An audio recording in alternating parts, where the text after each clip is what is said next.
YouTube channel study with ಪರಶುರಾಮ್ಗೆ ಸ್ವಾಗತವನ್ನು ಕೋರ್ತೀನಿ. 9ನೇ ತರಗತಿ ಸಮಾಜ ವಿಜ್ಞಾನದಲ್ಲಿ ಮರುಸಿಂಚನ ವಿದ್ಯಾರ್ಥಿ ಅಭ್ಯಾಸ ಪುಸ್ತಕದಲ್ಲಿ ಚಟುವಟಿಕೆ ಹಾಳೆ 17 ಮತ್ತು 18ರ ಉತ್ತರಗಳನ್ನು ನೋಡೋಣ. ವಿಡಿಯೋನ ಲೈಕ್, ಶೇರ್ ಹಾಗೂ ಸಬ್ಸ್ಕ್ರೈಬ್ ಮಾಡೋದನ್ನು ಮಾತ್ರ ಮರೆಯದಿರಿ. ಹಿಂದಿನ ಚಟುವಟಿಕೆ ಹಾಳೆಗಳ ಉತ್ತರಗಳನ್ನು ನೋಡದೇ ಇದ್ದರೆ ವಿಡಿಯೋದ ಡಿಸ್ಕ್ರಿಪ್ಷನ್ ಬಾಕ್ಸ್ನಲ್ಲಿ 9ನೇ ತರಗತಿ ಸಮಾಜ ವಿಜ್ಞಾನ ಮರುಸಿಂಚನ ಉತ್ತರಗಳು ಅಂತಲೇ ಒಂದು ಪ್ಲೇಲಿಸ್ಟ್ ಲಿಂಕ್ ಇದೆ, ಅದನ್ನು ಹೋಗಿ ನೋಡ್ಬೋದು. ಭಾರತದ ಭೂಪಟದಲ್ಲಿ ಭೌಗೋಳಿಕ ಲಕ್ಷಣಗಳನ್ನು ಗುರುತಿಸುವುದು ಅಂತ ಇದೆ. ಚಟುವಟಿಕೆ 1ರಲ್ಲಿ ನಿಮಗೆ ಕೊಟ್ಟಿರ್ತಕ್ಕಂಥ ಭಾರತದ ನಕ್ಷೆಯಲ್ಲಿ ಈ ಕೆಳಗಿನವುಗಳನ್ನು ಗುರುತಿಸಬೇಕು. 8 ಡಿಗ್ರಿ ಉತ್ತರದಿಂದ 37 ಡಿಗ್ರಿ ಉತ್ತರ ಅಕ್ಷಾಂಶ, 68 ಡಿಗ್ರಿ ಪೂರ್ವದಿಂದ 97 ಡಿಗ್ರಿ ಪೂರ್ವ ರೇಖಾಂಶ, 23ವರೆ ಕರ್ಕಾಟಕ ಸಂಕ್ರಾಂತಿ ವೃತ್ತ, 82ವರೆ ಭಾರತದ ಪ್ರಧಾನ ರೇಖಾಂಶ ಅಂತ ಕೊಟ್ಟಿದ್ದಾರೆ. ಆಲ್ರೆಡಿ ಅದನ್ನು ಗುರುತಿಸಿದ್ದೀವಿ, ಅದನ್ನು ನೋಡ್ಬೋದು. ಎಸ್, ಇದು ಬಂದುಬಿಟ್ಟು 23ವರೆ ಕರ್ಕಾಟಕ ಸಂಕ್ರಾಂತಿ ವೃತ್ತ ಬರ್ತದೆ, ಓಕೆನಾ. ಆಮೇಲೆ ಇದು ಬಂದುಬಿಟ್ಟು 8 ಡಿಗ್ರಿ ಉತ್ತರ ಅಕ್ಷಾಂಶ ಅಂತಕ್ಕಂಥದ್ದು ಈ ಕಡೆ ಇದೆ.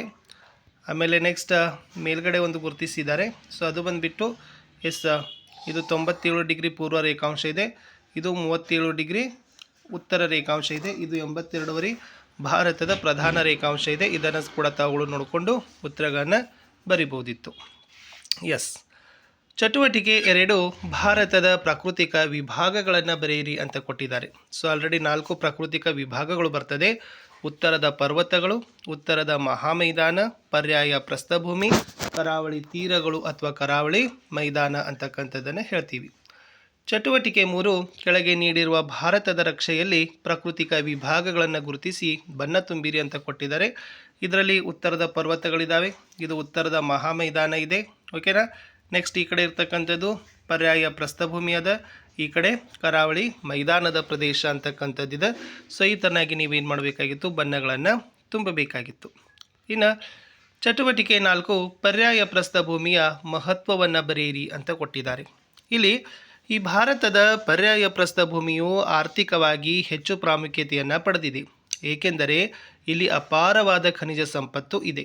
ಆಮೇಲೆ ಇಲ್ಲಿನ ನದಿಗಳು ಜಲಾವೃತ್ತಗಳಿಂದ ಕೂಡಿರುವುದರಿಂದ ಜಲವಿದ್ಯುತ್ ಶಕ್ತಿಯ ಉತ್ಪಾದನೆಗೆ ಅನುಕೂಲಕರವಾಗಿದೆ. ಅಷ್ಟೇ ಅಲ್ಲದೆ ಕೃಷಿ, ಪ್ರಾಣಿ ಸಾಕಾಣಿಕೆ, ಕೈಗಾರಿಕೆಗಳಿಗೆ ಹೆಚ್ಚು ಅನುಕೂಲಕರವಾದ ಜಾಗ ನಾವು ಪರ್ಯಾಯ ಪ್ರಸ್ಥಭೂಮಿಯಲ್ಲಿ ನೋಡ್ತೀವಿ. ಚಟುವಟಿಕೆ 5 ಉತ್ತರದ ಮೈದಾನವು ಅಧಿಕ ಜನಸಾಂದ್ರತೆಯನ್ನು ಹೊಂದಿದೆ ಏಕೆ ಅಂತ ಕೇಳಿದ್ದಾರೆ. ಇಲ್ಲಿ ಹಿಮಾಲಯ ಪರ್ವತಗಳಲ್ಲಿ ಉಗಮ ಹೊಂದಿ ಇಲ್ಲಿ ಹರಿತಕ್ಕಂಥ ನದಿ ಮತ್ತು ಉಪನದಿಗಳು ಅವುಗಳು ಹೊತ್ತುಕೊಂಡು ಬಂದಿರತಕ್ಕಂಥ ಸಂಚಯನ ಮಣ್ಣಿನಿಂದ ಅಂದರೆ ಮೆಕ್ಕಲು ಮಣ್ಣನ್ನು ಇಲ್ಲಿ ನಿರ್ಮಾಣವನ್ನು ಮಾಡಿದ್ದಾವೆ. ಹೀಗಾಗಿ ಇದು ಫಲವತ್ತಾದ, ವಿಸ್ತಾರವಾದ ಮತ್ತು ಸಮತಟ್ಟಾದ ಮೈದಾನವಾಗಿದೆ. ಈ ಪ್ರದೇಶದಲ್ಲಿ ಅಂದರೆ ಉತ್ತರದ ಮೈದಾನದಲ್ಲಿ ಕೃಷಿ, ಕೈಗಾರಿಕೆ, ಸಾರಿಗೆ, ನಗರ, ಪಟ್ಟಣ ಇತ್ಯಾದಿಗಳ ಅಭಿವೃದ್ಧಿಗೆ ಅದು ಏನಾಗದಪ್ಪ ಅಂದ್ರೆ ಪೂರಕ ಆಗಿಬಿಟ್ಟದ. ಚಟುವಟಿಕೆ 6 ಹಿಮಾಲಯದ ಮಹತ್ವ ಬರೆಯಿರಿ ಅಂತ ಕೇಳಿದ್ದಾರೆ. ಹಿಮಾಲಯ ಭಾರತಕ್ಕೆ ರಕ್ಷಣೆಯನ್ನು ಒದಗಿಸ್ತಕ್ಕಂಥ ಒಂದು ರಕ್ಷಣಾ ಗೋಡೆಯಾಗಿ ಕೆಲಸವನ್ನು ಮಾಡ್ತದೆ. ಅಂದರೆ ಅದು ಉತ್ತರ ಏಷ್ಯಾದಿಂದ ಬೀಸ್ತಕ್ಕಂಥ ಶೀತ ಗಾಳಿಯನ್ನು ತಡೆ ಹಿಡಿತದ, ಹಲವು ನದಿಗಳ ಉಗಮ ಸ್ಥಾನವಾಗಿದೆ, ಜಲ ವಿದ್ಯುತ್ ಶಕ್ತಿ ಉತ್ಪಾದನೆಗೆ ಪ್ರೇರಕವಾಗದ, ವಿಶಾಲವಾದ ಮೈದಾನವನ್ನು ಹೊಂದದ, ಪ್ರವಾಸೋದ್ಯಮ ಮತ್ತು ಕೈಗಾರಿಕಾ ಕೇಂದ್ರಗಳಿಗೆ ಇದು ಪ್ರಸಿದ್ಧವಾಗಿದೆ ಅಂತ ಬರೀಬಹುದು. ಇದು ಚಟುವಟಿಕೆ ಹಾಳೆ 17ಕ್ಕೆ ಸಂಬಂಧಪಟ್ಟಂತೆ ಉತ್ತರ ಆಗಿತ್ತು. ಚಟುವಟಿಕೆ ಹಾಳೆ 18ಕ್ಕೆ ಹೋಗೋಣ. ಅದು ಬಂದ್ಬಿಟ್ಟು ನೈಸರ್ಗಿಕ ಸಂಪನ್ಮೂಲಗಳ ಸಂರಕ್ಷಣೆ ಅಂತ ಇದೆ. ಸೊ ಚಟುವಟಿಕೆ 1 ಇದೆ, ಈ ನೈಸರ್ಗಿಕ ಸಂಪನ್ಮೂಲಗಳನ್ನು ಗುರುತಿಸಲು ಒಗಟುಗಳಿಗೆ ಉತ್ತರ ಬರೆಯಿರಿ ಅಂತ ಇತ್ತು. ನಾನಿಲ್ಲದೆ ನೀನು ಒಂದು ಕ್ಷಣವಿಲ್ಲ, ಗಿಡ ಮರ ಪ್ರಾಣಿಗಳಿಗೂ ನಾನು ಬೇಕಲ್ಲ, ನಾನು ಯಾರ ಕಣ್ಣಿಗೂ ಕಾಣೋದಿಲ್ಲ ಅಂತ ಕೇಳಿದರೆ ಗಾಳಿ ಅನ್ನೋದು ಉತ್ತರ. ಭೂಮಿಯ ಬಹುಭಾಗ ನಾನೇ ಇರುವೆ, ನಿನ್ನ ಬಾಯಾರಿಕೆ ನಾನೇ ನೀಗುವೆ, ಗಿಡ ಮರಗಳಿಗೆ ತಂಪು ಕೊಡುವೆ ಅಂತ ಕೇಳಿದರೆ ಅದು ನೀರು ಅಂತಕ್ಕಂಥದ್ದು ಸರಿಯಾದ ಉತ್ತರ ಬರ್ತದೆ. ಇನ್ನು ನನ್ನ ಮೇಲೆ ನೀನಿರುವೆ, ಸಸ್ಯ ಬೆಳೆಯಲು ನೆರವಾಗುವೆ, ಜೀವರಾಶಿಗೆ ಆಸರೆಯಾಗುವೆ, ಮಣ್ಣು. ಹಣ್ಣು ಕಾಯಿ ನೀಡುವೆ, ತಂಪು ನೆರಳು ಕೊಡುವೆ, ನಾನಿಲ್ಲದೆ ಜೀವಜಾಲವಿಲ್ಲ, ಮರ. ಇನ್ನು ಬಸ್ಸು, ಲಾರಿ, ಕಾರು ಚಲಿಸಲು ನಾನು ಬೇಕು, ನಾನು ತಯಾರಾಗಲು ಸಾವಿರಾರು ವರ್ಷ ಬೇಕು, ಭೂಮಿಯೊಳಗಿಂದ ನನ್ನ ತೆಗೆಯಬೇಕು ಅಂತ ಕೇಳಿದ್ದಾರೆ. ಸೊ ಪೆಟ್ರೋಲ್, ಡೀಸೆಲ್ ಅಂತ ಹೇಳ್ಬೋದು. ಪಾತ್ರೆ, ತಟ್ಟೆ, ಲೋಟ, ಚಂಬ ಎಲ್ಲವೂ ನನ್ನಿಂದ, ನಿನ್ನ ಕಿವಿ ಕಾಲ್ಗೆ ನಾನೇ ನಿನಗಾನಂದ, ಅದಿರು ರೂಪದಿ ಬಂದು ಗಟ್ಟಿಯಾಗುವೆ ನಿನ್ನಿಂದ ಅಂತ ಕೇಳಿದ್ದಾರೆ. ಸೊ ಖನಿಜಗಳು, ಅದಿರುಗಳು, ಬಂಗಾರ ಅಂತಕ್ಕದ್ದನ್ನು ನಾವೇನು ಮಾಡ್ಬೋದು, ಅಲ್ಯೂಮಿನಿಯಂ, ಬಾಕ್ಸೈಟ್, ಮ್ಯಾಂಗ್ನೀಸ್ ಒಟ್ಟಾರೆ ಖನಿಜಗಳು ಅನ್ನೋದನ್ನು ಅಲ್ಲಿ ಬರಿಬೋದು. ಇನ್ನು ಕತ್ತಲು ಕಳೆಯುವೆ, ಬೆಳಕನ್ನು ನೀಡುವೆ, ಶಕ್ತಿಯ ಮೂಲವು ನಾನಾಗಿರುವೆ ಅಂತ ಕೇಳಿದರೆ ಸೂರ್ಯ ಇಸ್ ದ ರೈಟ್ ಆನ್ಸರ್. ಇನ್ನು ನವೀಕರಿಸಬಹುದಾದ ಸಂಪನ್ಮೂಲಗಳನ್ನ ಕೇಳಿದರೆ ಸೂರ್ಯನ ಬೆಳಕು, ನೀರು, ಗಾಳಿ, ಉಷ್ಣ, ಮಣ್ಣು ಇವೆಲ್ಲ ನಾವೇನು ಹೇಳ್ಬೋದಪ್ಪ ಅಂದರೆ ನವೀಕರಿಸಬಹುದಾದ ಸಂಪನ್ಮೂಲಗಳಿಗೆ ಉದಾಹರಣೆಗಳನ್ನು ಬರಿಬೋದು. ಇನ್ನು ನವೀಕರಿಸಲಾಗದಗಳನ್ನು ಕೇಳಿದರೆ ಪೆಟ್ರೋಲ್, ಡೀಸೆಲ್, ಸೀಮೆ ಎಣ್ಣೆ, ಆಮೇಲೆ ಅದಿರುಗಳು, ಖನಿಜಗಳಾಗಿರ್ಬೋದು. ಓಕೆ, ಇವೆಲ್ಲ ಕೂಡ ಏನಪ್ಪ ಅಂತಂದರೆ ನೀರು ಸಹಿತ ಇವತ್ತು ನವೀಕರಿಸಲಾಗದ ಸಂಪನ್ಮೂಲಗಳನ್ನೇ ಆಗದ, ಅದು ಕೂಡ ನೀವು ಬರಿಬೋದಿತ್ತು.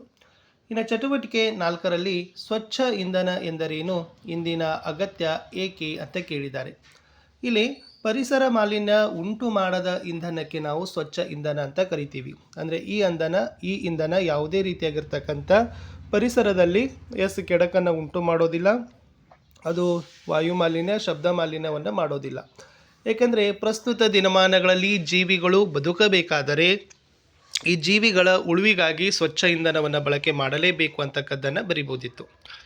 ಇನ್ನು ಚಟುವಟಿಕೆ 5ಕ್ಕೆ ಹೋಗೋಣ. ಏನಿದೆಪ್ಪ ಅಂದರೆ ನಿಮ್ಮ ಮನೆಯಲ್ಲಿ ನೀವು ಶಕ್ತಿ ಸಂಪನ್ಮೂಲಗಳನ್ನು ಉಳಿಸಬಹುದಾದ ಮಾರ್ಗಗಳನ್ನು ತಿಳಿಸಿ ಅಂತ ಕೇಳಿದ್ದಾರೆ. ಈ ಶಕ್ತಿ ಸಂಪನ್ಮೂಲಗಳನ್ನು ಮುಖ್ಯವಾಗಿ ನಾವೇನು ಬರಿಬೋದು ಅಂದರೆ ಅವಶ್ಯಕತೆ ಇದ್ದಾಗ ಮಾತ್ರ ಬಳಕೆಯನ್ನು ಮಾಡಬೇಕು. ಆಮೇಲೆ ಸಾರ್ವಜನಿಕ ಸಾರಿಗೆಗಳನ್ನು ಬಳಸಬೇಕು, ಸೈಕಲ್ಗಳನ್ನು ಬಳಸಬೇಕು, ಪರ್ಯಾಯ ಇಂಧನ ಮಾರ್ಗಗಳ ಬಳಕೆಗಳನ್ನು ನಾವೇನು ಮಾಡಬೇಕು ನೋಡಬೇಕು.